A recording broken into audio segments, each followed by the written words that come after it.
Hi viewers, welcome to our channel. இன்றைக்கி நம்ம சேனலில் சூப்பரான ஒரு தொக்கு ரெசிபி தாங்க பார்க்க போகிறோம். இரும்பு சத்து நிறைய கிடைக்கிற மாதிரி முருங்கைக்கீரை, கருவேப்பிலை, கொத்தமல்லி எல்லாத்தையும் போட்டு சூப்பரான தொக்கு பண்ண போகிறோங்க. முருங்கைக்கீரை, கருவேப்பிலை, கொத்தமல்லியில் தனித்தனியாக பண்ணியிருப்போம். இன்றைக்கி மூணும் சேர்த்து ஒரே தொக்கு சூப்பராக பண்ண போகிறோம். சாதத்தில் கலந்துக்கிறதுக்கு இந்த தொக்கு அல்டிமேட்டாக இருக்கும். சூப்பரான இந்த தொக்கு ரெசிபி எப்படி பண்ணுறதுன்னு பார்க்குறதுக்கு முன்னால் நம்ம சேனல் இன்னும் சப்ஸ்கிரைப் பண்ணலைன்னா கண்டிப்பாக சப்ஸ்கிரைப் பண்ணிவிட்டு பாருங்கள். கூடவே பக்கத்தில் இருக்கிற பெல் ஐக்கானில் ஆல்ங்கிறத தட்டி விடுங்க. ஸோ நான் போடுற வீடியோ எல்லாமே உடனுக்குடனே நோட்டிஃபிகேஷனாக வந்துடும். வாங்க இந்த தொக்கு எப்படி பண்ணுறதுன்னு பார்க்கலாம். இதுக்கு முதல்ல ஒரு வாணலியில் 1 டீஸ்பூன் அளவு கடுகு சேர்த்துக்கிறேன். இது கூடவே 1 டீஸ்பூன் அளவு சீரகம் சேர்த்துக்கலாம். இது கூட 1 டேபிள் ஸ்பூன் அளவுக்கு மல்லி சேர்த்துட்டு ஒரு அரை டீஸ்பூன் மட்டும் வெந்தயம் சேர்த்து கூடவே காரத்துக்கு காஞ்ச மிளகாய் 5 சேர்த்துக்கிறேன். இப்போ இது எல்லாத்தையும் வறுத்து விட்டுக்கலாம். எல்லாமே அப்படியே ட்ரை ரோஸ்ட் தான், எண்ணெய் எதுவும் சேர்த்தாம அப்படியே வறுத்துக்கலாம். வெந்தயம் கலர் மாறி கடுகும் சீரகமும் பொரியணும். பாருங்க, நல்லா பொரியுது பாருங்க. இந்த அளவுக்கு வறுத்துக்கணும். வெந்தயமும் நல்லா கலர் மாறிடுச்சு. போதும், ரொம்ப வறுத்தோம்னா கருகிரும். இந்த அளவுக்கு வறுத்துட்டு இப்போ அடுப்பை ஆஃப் பண்ணிடலாம். அடுப்பை ஆஃப் பண்ணிவிட்டு இதை எடுத்து ஆற வைக்கலாம். இருக்கட்டும்.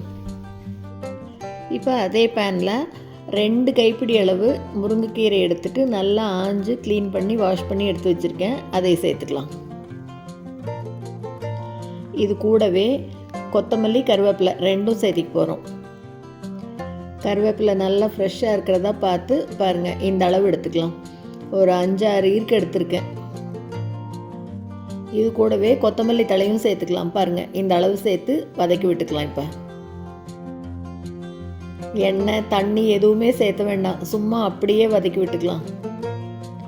வாணலி சூட்டுக்கே நல்லா அப்படியே வதங்கி வரும். நல்லா சுருளை வர்ற வரைக்கும் வதக்கிக்கலாம்.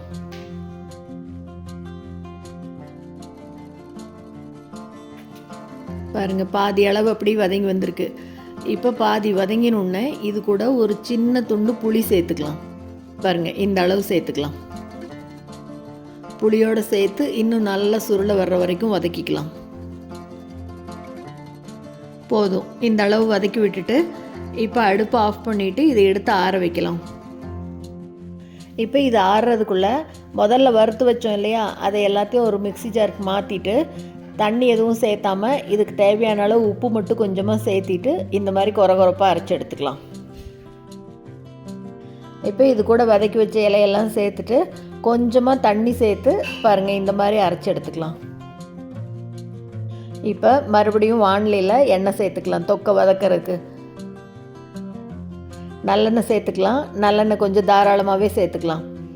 எண்ணெய் சூடான உடனே கொஞ்சமாக மஞ்சள் தூள் சேர்த்துட்டு கொஞ்சம் பெருங்காயத்தூள் சேர்த்துட்டு 2 பொரிஞ்ச உடனே இப்போ இந்த அரைச்சி வச்சுருக்கோம் இல்லையா, இந்த விழுதை சேர்த்துக்கலாம்.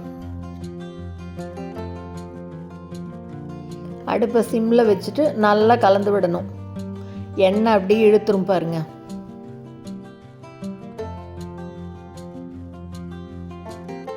ஃபுல்லாகவே இழுத்துருச்சு. இப்போ இது கூட இன்னும் கொஞ்சம் நல்லெண்ணெய் சேர்த்துக்கிறேன். எண்ணெய் நல்லா சேர்த்து வதக்கிற வரைக்கும் சீக்கிரமாக கெடாது. நல்லா அப்படியே கலர் மாறி ப்ரௌன் கலராக வாணலியில் ஒட்டாமல் வரணும். அந்த அளவு சுருளை வதக்கணும். ஃபுல்லாகவே சிம்லேயே வச்சு வதக்கலாம். அப்படியே கலர் மாறிட்டே வருது பாருங்க. நல்லா சுருண்டு வருது. இன்னும் கொஞ்சம் இருக்கட்டும். கைவிடாமல் கிளறணுன்னெல்லாம் இல்லை, நடுவில் 2-3 தடவை விட்டு விட்டு கிளறிக்கலாம். எண்ணெய் பிரிஞ்சு வரணும். நல்லா அப்படி கலர் மாறி எண்ணெய் பிரிஞ்சு வருது பாருங்கள். இந்த அளவு வந்த உடனே போதும். இப்போ அடுப்பை ஆஃப் பண்ணிடலாம். செம்ம டேஸ்ட்டாக இருக்குங்க இந்த தொக்கு. சும்மா சாதத்தில் அப்படி பரட்டி சாப்பிட்லாம். அவ்வளோ நல்லாயிருக்கும். 1 வாரம் வரைக்கும் கெடாமல் இருக்கும் வெளியில் வச்சோம்னா. சூப்பரான இந்த தொக்கு ரெசிபி நீங்களும் செஞ்சு பார்த்துட்டு மறக்காமல் கமெண்ட்டில் சொல்லுங்கள். இந்த வீடியோ உங்களுக்கு பிடிச்சிருந்ததுன்னா லைக் பண்ணுங்கள், ஷேர் பண்ணுங்கள், கமெண்ட் பண்ணுங்கள். மறக்காமல் நம்ம சேனலை சப்ஸ்கிரைப் பண்ணுங்கள். கூடவே பக்கத்தில் இருக்கிற பெல் பட்டனையும் தட்டி விடுங்க. ஸோ நான் போடுற வீடியோ எதுவுமே மிஸ் பண்ணாமல் பார்க்கலாம். தேங்க்ஸ் ஃபார் வாட்சிங்.